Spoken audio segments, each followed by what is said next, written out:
Good day sa inyong lahat. Ayan, fresh from Etibac. Nakauwi na ang ating butihing bungangerang ina dito sa bahay. At nagre-request ang ating butihing bungangerang ina na gusto niya daw magpa-ice pa.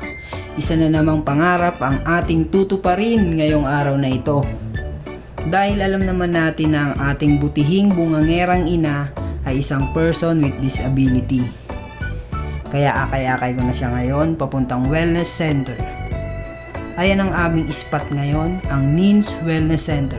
Kaya simulan na ang kalokohang ito.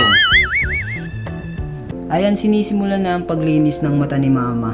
Alam naman natin na imposible nang makita si Mama, pero sa buhay walang masamang sumubok.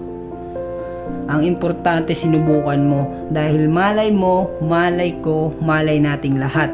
Walang imposible sa ating Panginoon. Always don't lose hope, boys. Tapos na nga pala ang paglinis sa mata ni Mama at refreshing na daw ang kanyang pakiramdam. Pero may isa pa tayong misyon. Yan ang bumili ng tubig.